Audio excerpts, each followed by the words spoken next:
Hi everybody, it's Annette from The Art of Intuition, and today we are going to talk about time and if it really does help with anything. So we're going to talk about a couple words I don't normally use today, which is wounds, I don't normally use that word, and healing, another word I do not normally use on this channel.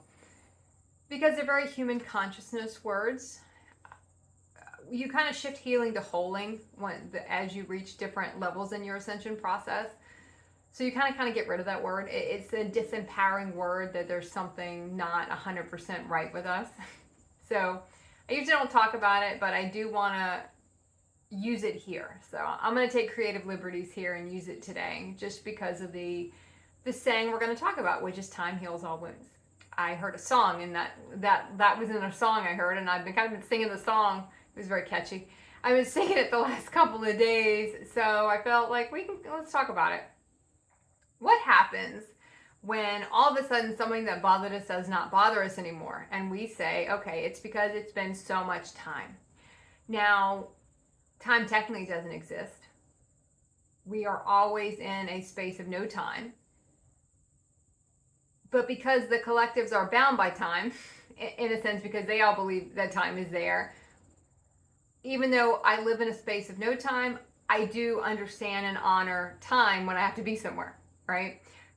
So you do know it exists in that collective consciousness of, okay, there is a time. But we kind of live in a space of no time, which means you live in the right this moment, right? To me, that is the space of no time. You live in the right this moment now of what you're doing. You're not worried about what happened. You're not worried about what's going to happen. You live in a space of no time. Now, that also means when you start reaching certain levels of consciousness, you also are living from the future.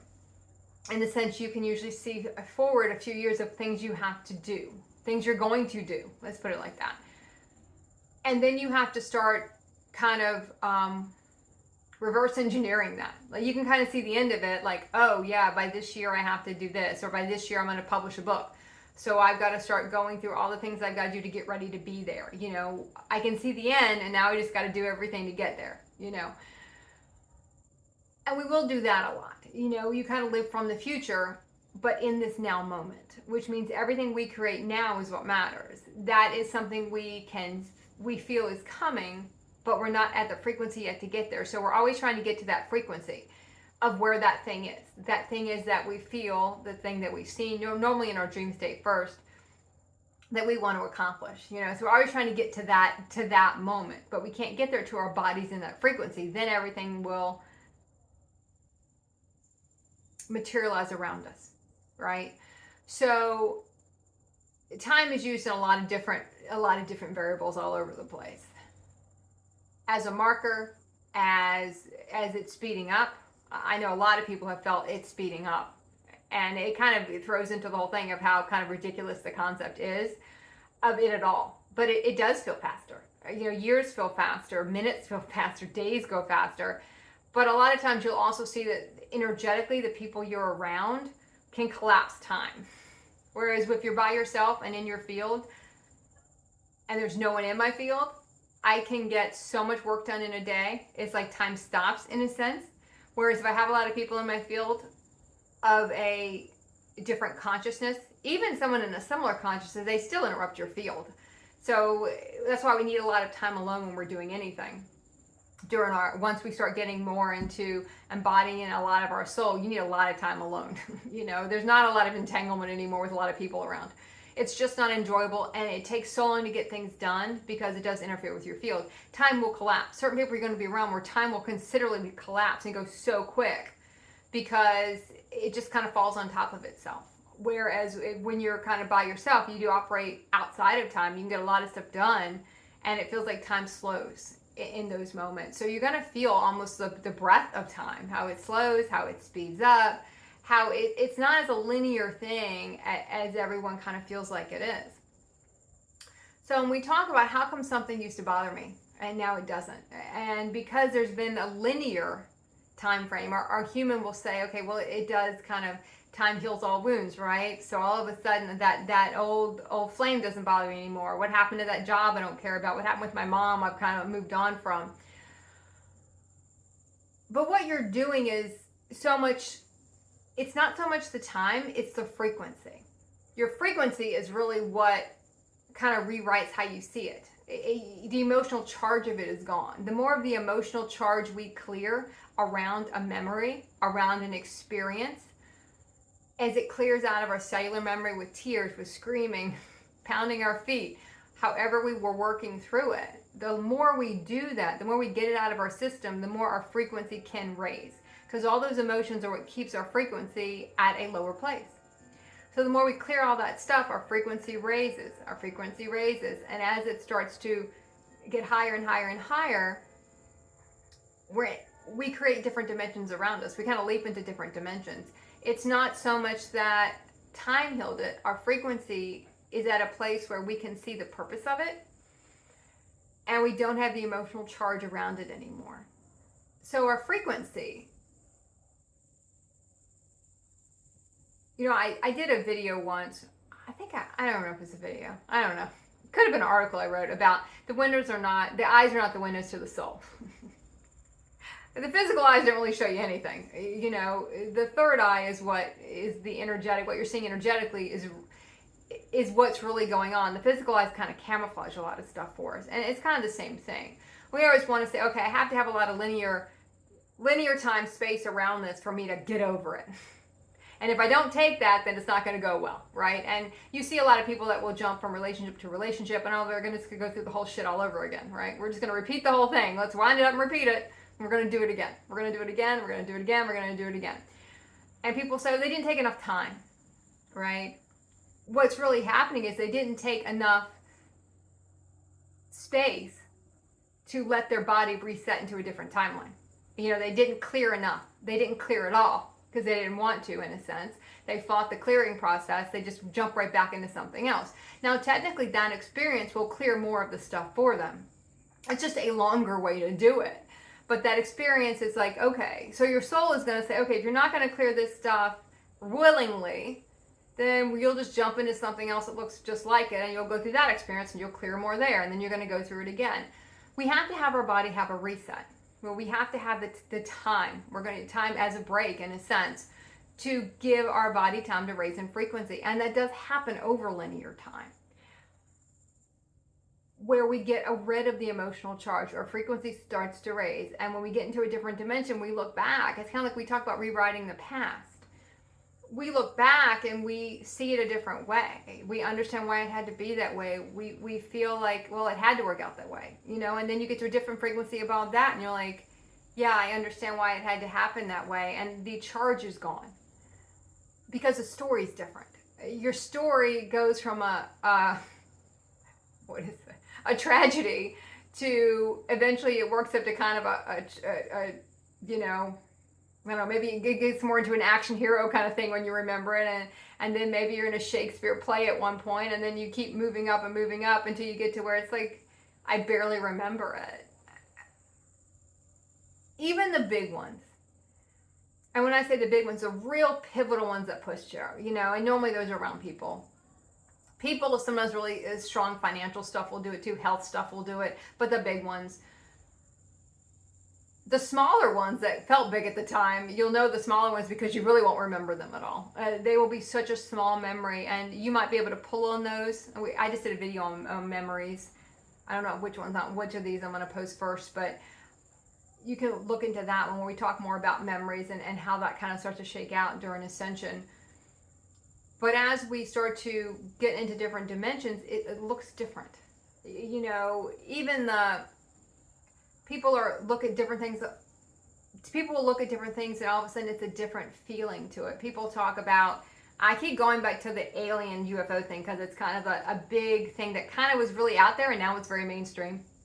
Where people are like, yeah, that's kind of normal now. Everyone's seeing, you know, UFOs. But you see how something that used to have a lot of charge and scariness about it, as we've gone through different over linear time, decades and decades and decades, you get to a certain point where people look at it and go, well, now I'm just kind of curious. It's not as scary anymore. I have an interest in that now. It's a different frequency around it now because the people who are looking at it in that context are in a different frequency. So they're going to have a different thought of it. It's a different memory of it. But there's still the collectives that have a very different reaction in a sense to it because of where they are. So as you go through things that used to charge you, used to really be like the big thing, the thing that really upset you, that sent you on maybe a different path, or sent you on your soul path, pushed you through your awakening, you're going to find that it's not the time that does it. It's the clearing that does it. And if we don't allow a clearing, if we get to a point where we can clear our emotions over something super quick, because you know that's the key to it, there's no linear time. You could do it in an afternoon, and it could be the biggest, most thing that would have taken your human 3 years to recover, and it can be done in 25 minutes.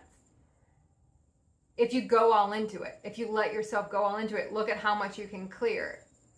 The issue is when we're into the kind of rub to that is when we're into stuff that heavy, right? That entanglement into something where it's that upsetting.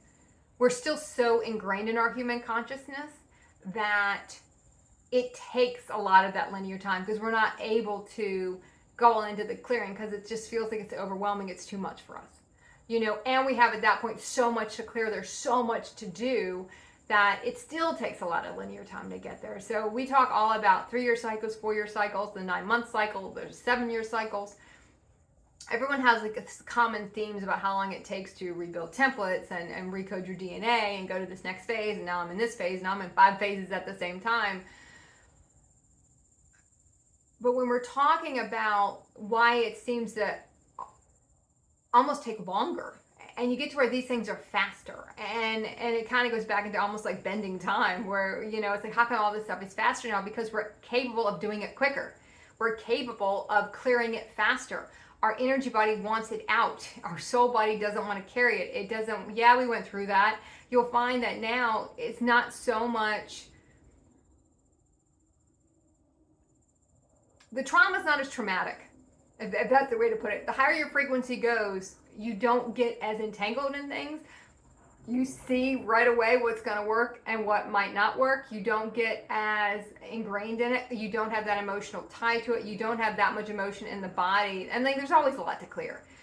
But it does get easier, and it does lessen over time. And you might hit a pocket for a while. It might be a couple weeks where you're really clearing something, but it's not like it was back in those early days when it took so long to get to a certain place. And then you feel like you still weren't there. And then if it was a breakup, and then you just get into another one, even if you might have waited a year. Now we're going to go through it. I did through a lot of phases like that back in my awakening, pre-awakening, where I'd have a breakup that wasn't great. It was such a pitch perfect cycle. I could see it coming, I'd be single for like 9 months, and then I'd get right back into a relationship. It would kind of repeat the cycle of what happened in the last one, maybe not as severe in a sense, or maybe not as, it was a higher frequency. It was a kind of a rewrite of the same story, maybe a little bit better.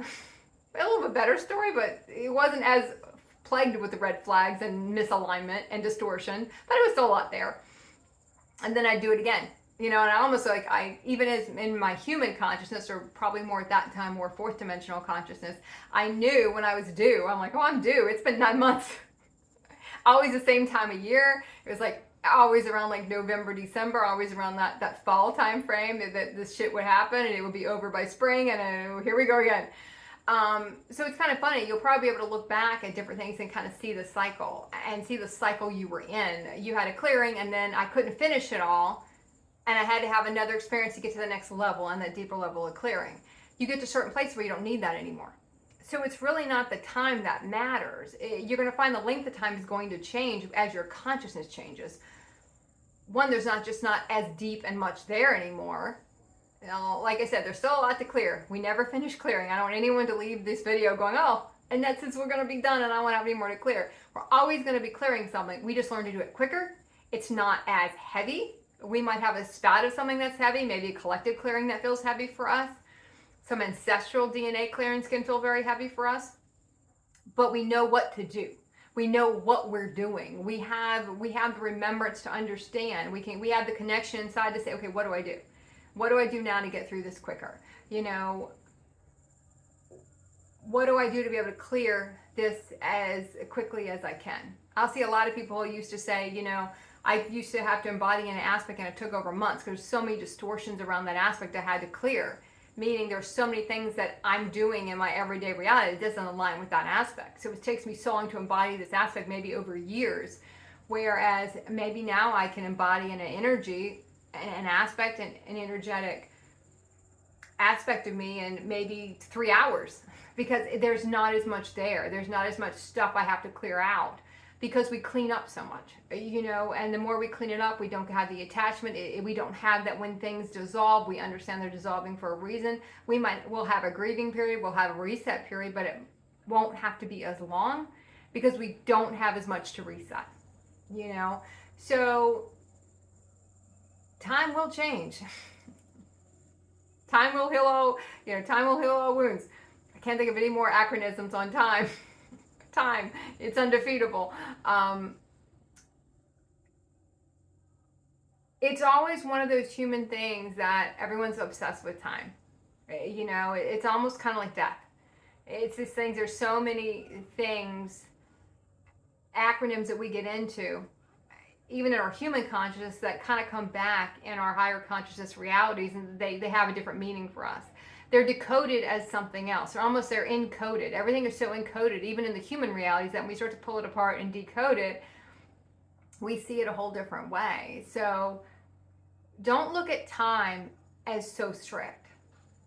And don't look at time as what's doing something. We're what's doing it. How long we take to do it, that's up to us. How long we procrastinate, where our consciousness is at the time, does have a big thing to do with it. How quickly we can do something, how quickly we can clear something. Look at the patterns you used to have. Look at how much you've shortened windows. Look at how far you've come with it. We do operate outside of time. Look at where you're doing that.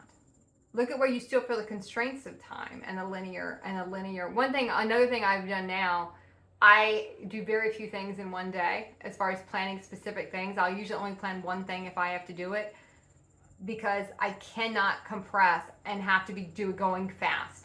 I actually move very slow, but I get a lot done, but at a very slow. You move very slow inside, but you can get a lot done with that slow movement outside, but a quicker movement, slow movement inside, a quicker movement outside. It's the only way I can really kind of explain that right now. I can't go, if I start going fast inside, time collapses, I get nothing done. It's just a mess. So when you were human, you said, okay, at 8 o'clock I do this, 10 o'clock I do this, and noon I got to do a meeting, and at 1 o'clock I got to do that. And it was just like that all day long. And now I'm like, okay, maybe by 1, if I start at 6, I can be prepared to do something by 1. Because it also takes so long for ourselves to get ready now. It takes so long for us to get in the frequency to be able to do something, because we don't go super fast. We kind of take it in that slow pace. If I have to do things and get more done, I can, but I have to do it slow inside. I can't book things back to back to back to back, because, and also things aren't done till they're energetically done. I don't give a shit what time it is.